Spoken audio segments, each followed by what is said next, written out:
ఈరోజు పంజాల శ్రవణ్ కుమార్ గౌడ్ పరిచయం చేసుకొని పంజాల శ్రవణ్ కుమార్ గౌడ్ సర్దార్ సర్వాయి పాపన్న సేన స్టేట్ ప్రెసిడెంట్ని. సర్దార్ పాపన్న సినిమా కూడా తీసినాం 2006లో. మా నాన్నగారి పేరు పంజాల చేది గౌడ్. మొదటి ఒక గౌడ బిడ్డగా భువనగిరి కోటలో ఫస్ట్ స్టాచ్యూ మనం అక్కడ పెట్టి ఎవరైనా విగ్రహాలు పెట్టినా కానీ వాళ్ళకి డొనేషన్ రూపకంగా స్టాచ్యూస్ ఇచ్చుకుంటూ వచ్చినాం. మరి ఏదైతే ప్రభుత్వం 18 ఆగస్టు నాడు సర్దార్ పాపన్న మహారాజ్ గారి విగ్రహం ట్యాంక్ బండ్ మీద పెట్టాలనే నిర్ణయం తీసుకుందో దాన్ని ఫస్ట్గా మేము కంగ్రాచులేషన్ చెప్తున్నాము. అందరూ సపోర్ట్లు కొట్టాలి. ఎందుకంటే యాక్చువల్గా తెలంగాణ రాగానే అప్పుడున్న కేసీఆర్ హయాంలో మేము ఎన్నోసార్లు కూడా చెప్పినాం. సీనన్న మినిస్టర్ ఉన్నప్పుడు కూడా ఎన్నోసార్లు చెప్తే మాకు కొన్ని కోరికలే నెరవేరినాయి. అప్పుడు ఏదంటే అధికారికంగా జయంతి వర్ధంతి, కానీ ట్యాంక్ బండ్ మీద విగ్రహం పెడదామనే కళ మాత్రము కాలేదు. నాకు కొన్ని సందర్భాలలో అనిపించింది, మరి వీళ్ళు మన బీసీల పట్ల ఏమన్నా ఇంకా ముందు అవుతుంది. ఎందుకంటే సర్దార్ పాపను వెల్మదోళ్ళందరూ కథం చేసి మళ్ళీ నెక్కకైతుండి అయ్యింది కేసీఆర్ అని చెప్పి కూడా కొన్ని సందర్భాలలో అనుకున్నాం. కానీ ఆ గవర్నమెంట్ పోయింది.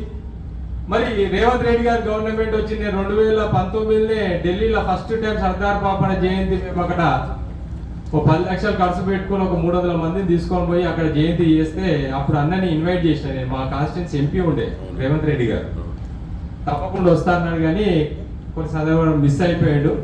వాళ్ళ మనుషులు నాకు మళ్ళా తర్వాత కలిసిరు. అయితే పోయి మా కాన్స్టిట్యూన్సీ కూడా ఎంపీ ఇప్పుడు ముఖ్యమంత్రి అయిపోయింది. కాబట్టి వారి ఆధ్వర్యంలో ఏదైతే విగ్రహం ఆవిష్కరణ చేస్తున్నారో ఇది ఒక చరిత్రలా నిలిచిపోయే అంశం. మరి ఏదైతే తెలంగాణ టాడీ కార్పొరేషన్ మా చైర్మన్ గారు చంద్రశేఖర్ అన్న, నాగరాజన్న గారు, మీరు ఈ టైంలో మీరు కార్పొరేషన్ చైర్మన్లుగా వైస్ చైర్మన్ గా ఉండడం మీ అదృష్టం.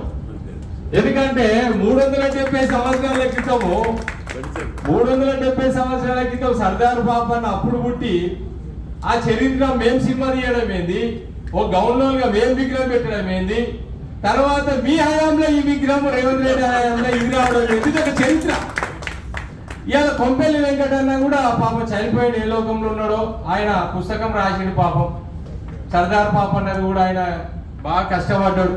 మా రామన్న సర్దార్ పాపన్న గురించి విజయగౌడ ఆధ్వర్యంలో రవీంద్ర భారతిలో కూడా ఆయన బాగా కష్టపడి కూడా జయంతి ఉత్సవాలు చేస్తుండు. మరి మా ఏడుకోడలన్న ఆంధ్రాల పాపన్న గురించి హైలైట్ చేసుకుంటే అక్కడ కూడా విగ్రహం పెట్టాలంటారు. వారికి కూడా ధన్యవాదాలు తెలియజేస్తున్నాం. ఎందుకంటే ఈ పాపన్న అంటే ఒక తెలంగాణ దుకాణం కాదు, ఈయన మొత్తం ఇండియా. మనం యాక్చువల్గా గోల్కొండ కోటల్లో పాపన్న విగ్రహం పెట్టాలి అన్నట్టు. కిషన్ రెడ్డి గారికి నేను ఎన్నోసార్లు చెప్పిన, కాకపోతే ఇది ఒక సందర్భం చెప్తున్నా, నేను అవును భయపడేటువంటి కాదు. కిషన్ రెడ్డి అన్నని కలిసి అక్కడ ఒక మ్యూజికల్ షో పెట్టారు. అందరిది నవాబులది, రాజులది, మొఘల్ చక్రవర్తులు అందరిది పేరు వస్తుంది, ఫోటోలు వస్తున్నాయి అన్న. నేను పోయి చక్కగా అడిగిన అంబర్పేటలో, ఇమ్మీడియట్గా తెలవగానే పొద్దులేసే గులగా నాకు పాపన్నకి ఎవడేం చేస్తుండి ఎక్కడ అన్యాయం జరుగుతుందో 25 ఏళ్ళ నుంచి ఇదే పని, నాకు ఇంకోటి లేదు. ఇక నేను ఏ పార్టీలో కూడా సీరియస్గా పనిచేయలేదు. ఇక నూతి శ్రీకాంత్ అని వీళ్ళంతా మేము ఎన్ఎస్సీలో పనిచేసినాం 2007లో. నేను కూడా ఎమ్మెల్యే టికెట్ తీసుకొని పోటీ చేయాలి కాంగ్రెస్ ఉంటే లెక్క. నేను BJP Geetha corporation Geetha cell చేసిన చైర్మన్గా. అయితే కిషన్ రెడ్డి అన్నకి చెప్పిన, అన్న మా గౌలోళ్ళు అంతా అడుగుతుర్రే పాపన్న గోల్కొండ లేదు కదా, మళ్ళీ మ్యూజికల్ షోలో పాపన్న పేరు వస్తలేదు, నేను ఏపీ అని అంటే సరే అన్నాడు. ఇప్పటివరకు కాలేదు. దయచేసి మీరు ముఖ్యమంత్రి గారికి ఈ విషయం చెప్పాలి, ఇది అవసరం. మనం విగ్రహాలు పెడదామనుకోవడం కానీ అసలు అలా పేరే వస్తలేదు కదా. శాసనం పెట్టేది పక్కన పెట్టాను, అలా పేరు రావాలి. రోజు మ్యూజికల్ షో వస్తుందట, సండేనో ఏమో. అలా పాపన్న పేరు రేవంత్ రెడ్డి గారు అనౌన్స్మెంట్ చేపియాలి కిషన్ రెడ్డి గారు చెప్పి. రెండోది లాస్ట్ అండ్ ఫైనల్ స్ఫూర్తి కేంద్రం. ఇలా శ్రీశైలంలో శివాజీది స్ఫూర్తి కేంద్రం ఉంది. దయచేసి తెలంగాణలో యాదగిరి గుట్ట దగ్గర ఏదైనా ల్యాండ్ అలాట్ చేసి అక్కడ స్ఫూర్తి కేంద్రం పెడతారా? కిలాషాపూర్ లో కూడా కోట ఉన్నది, ఆడ పెడతారా?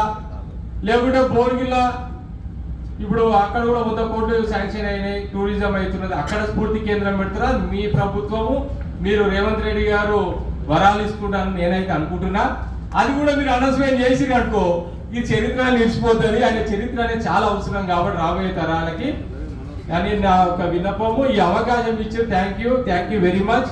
కాకపోతే చాలా మంది కష్టపడ్డారు.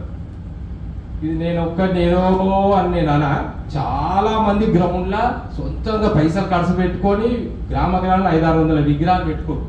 చాలా కష్టం, ప్రతి సంవత్సరం జయంతి చేస్తారు. వాళ్ళందరూ ఒకటి అడుగుతారు, ఎట్లా రావాలన్నా కొంతమందికి కూడా తెలియదు. ఇంకా ఈ మీటింగ్ పెట్టడం చాలా సంతోషం, ఎందుకంటే ఇంకో 2 రోజులలో ఇది వెళ్ళిపోతుంది. మీరు అన్నట్టు ఈ బర్త్డే అనేది పొద్దుగా జల్దీ ఖతం చేసుకొని తొందరగా మనం మీకు వచ్చేటట్టు ఒక 2 గంటలకు 3 గంటల వరకు డిస్టిక్ ఉండేటోళ్ళు తొందరగా ఖతం చేసుకొని ఒక 3 గంటల వరకు వస్తే 100% సక్సెస్ అవుతాం. నా తరఫు నుంచి నాకు ఒక 100 విగ్రహాలు పెట్టిన వాళ్ళు అన్ని నాకు తెలిసినంత మాత్రం మేము డొనేషన్లు ఇచ్చినాము, వాళ్ళందరి నెంబర్లు ఉన్నాయి కాబట్టి పర్సనల్గా ఫోన్ చేసి చెప్తా. ఏదో దుకాణం ఇట్లా మెసేజ్లు పెట్టి రావడం సంఘం కాదు, నేను పర్సనల్గా ఫోన్ చేస్తా. ఇది మన పాపన్న, మన చరిత్ర రావాలని చెప్పి ఒక్కొక్కరు బండ్లు కట్టుకొని వచ్చిన 100 నగలు ఒక 1000 మంది తయారవుతారు. ఇది నా ఒక కోరిక, నేను చేస్తా 100% అని తెలియజేస్తూ ఈ అవకాశం ఇచ్చిన అందరికీ ధన్యవాదాలు. అక్కడ సీఎం గారి దగ్గరికి పోవాలని కొంతమందికి ఉంటాయి. కొన్ని సంఘాల మనవాళ్ళు ముందే ఎట్లుంటారు అంటే మేము ఇంత కష్టపడ్డాము, అంత కష్టపడము, మెమెంటో ఇస్తామని పెద్ద పంచాది మనవులతో. కాబట్టి మీరు లీడ్ తీసుకొనిదేనా, ఎవరైనా ఇంపార్టెంట్ ఉండి ఇస్తాం అక్కడ మెమెంటోను ఇంకేదో ఇస్తామని అన్నట్టు అలా కార్డులు ఎక్కిస్తారా. నేను నిన్న పూలేలో చూసిన, పూలే సావిత్రిబాయి వాళ్ళది ఐడి కార్డ్స్ ఇచ్చారు. అట్లా మీరేమని సర్దుబాటు చేస్తురా కొంతమందికి, ఎందుకంటే మీ ప్రభుత్వంలో ఉండేటోళ్ళకి మీకు తెలుస్తుంది.